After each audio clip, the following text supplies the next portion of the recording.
हमारी दुनिया की आबादी तो लगातार बढ़ रही है, लेकिन जमीन वो तो उतनी ही है। तो सवाल ये है कि हम सबका पेट कैसे भरेंगे। आज हम इसी का जवाब ढूंढेंगे, एक ऐसी जगह पर जहां शायद हम ध्यान नहीं देते, एक छोटे से बीज के अंदर। ये आज हमारे सामने सबसे बड़े सवालों में से एक है। आबादी बढ़ रही है और उसे खिलाने के लिए हमें और ज्यादा भोजन चाहिए, लेकिन खेती के लिए जमीन तो सीमित है। तो फिर रास्ता क्या है?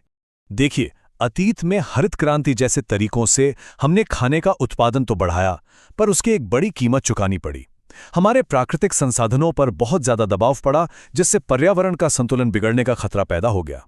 तो जाहिर है, हमें एक नए टिकाऊ रास्ते की जरूरत थी। और वो रास्ता हमें मिला एक छोटे से बीज में। जी हां, फसल की किस्मों को बेहतर बनाकर। मतलब अब फोकस सिर्फ ज्यादा खेती करने पर नहीं है, बल्कि स्मार्ट खेती करने पर है। और इसकी शुरुआत होती है फसल के अंदरूनी ताकत को बढ़ाने से, ताकि हम कम लागत में ज्यादा और बेहतर फसल ले सकें। यही सस्टेनेबल खेती का आधार है। अच्छा, तो जब हम कहते हैं कि एक बेहतर फसल बनानी है, तो इसका असल में मतलब क्या होता है? वैज्ञानिक किन गुणों को एक किस्म में ढूंढते हैं? चलिए ऐसे थोड़ा गहराई से समझते हैं। सबसे पहली और सबसे जरूरी चीज ज्यादा पैदावार, यानी उतनी ही जमीन पर उतनी ही पानी में पहले से कहीं ज्यादा अनाज उगाना। ये खाद्य सुरक्षा की तरफ पहला और सबसे बड़ा कदम है।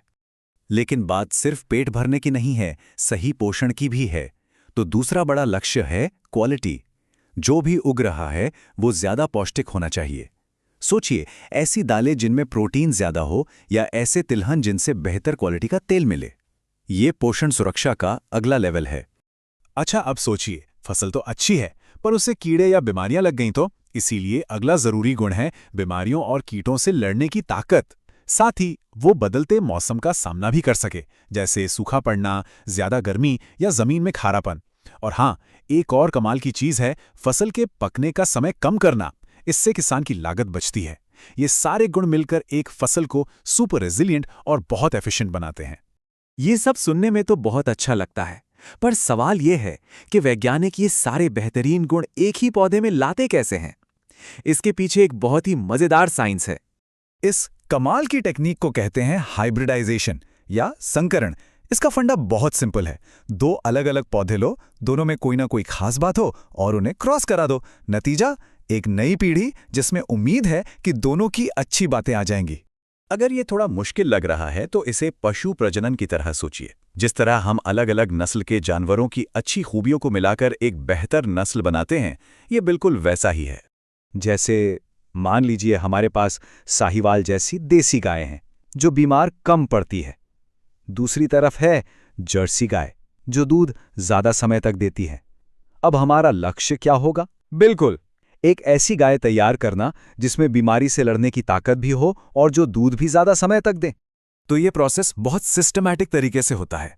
पहले एक ऐसा पौधा चुना जाता है जिसमें बीमारी से लड़ने की ताकत हो, फिर दूसरा जिसकी पैदावार ज्यादा हो, फिर उनकी क्रॉस पॉलिनेशन कराई जाती है, और फिर जो नई फसल आती है उसमें ये दोनों गुण आ जाते हैं। ठीक है, साइंस तो समझ लिया, पर असल दुनिया में, खेत में किसान को इससे क्या फायदा होता है? किसानों के लिए तो ये गेम चेंजर है। सोचिए, अगर फसल जल्दी तैयार हो जाए तो पानी, खाद, कीटनाशक, इन सब पर खर्चा कम हो जाता है। और तो और साल में एक के बजाय 2 या 3 फसलें उगाने का मौका मिल जाता है। मतलब सीधी सीधी आमदनी में बढ़ोतरी। और यही फर्क दिखता है पुरानी और नई खेती में। पहले हम केमिकल फर्टिलाइजर पर बहुत ज्यादा निर्भर थे, जिससे मिट्टी की सेहत खराब हो रही थी। लेकिन अब स्मार्ट खेती में हम बेहतर किस्मों का इस्तेमाल करते हैं। हाँ, उर्वरक आज भी जरूरी हैं, पर अब फोकस है बैलेंस तरीके से इस्तेमाल करने पर, ताकि मिट्टी भी स्वस्थ रहे और उत्पादन भी लंबे समय तक चलता रहे। तो हमने पूरा प्रोसेस समझ लिया, फायदे भी जान लिए, पर सबसे बड़ा सवाल, क्या ये सब सच में काम करता है? क्या हमारे पास इसका कोई सबूत है? चलिए आंकड़ों पर नजर डालते हैं। एक आंकड़ा है जो सारी कहानी बयान कर देता है, और वो आंकड़ा है 4 गुना। चौंक गए? ये है 1952 से 2010 के बीच हमारे देश में अनाज उत्पादन में हुई बढ़ोतरी, 4 गुना ज्यादा। लेकिन असली कमाल की बात तो अब आ रही है। ये जो 4 गुना बढ़ोतरी हुई ना, ये सिर्फ 25% ज्यादा जमीन इस्तेमाल करके हुई।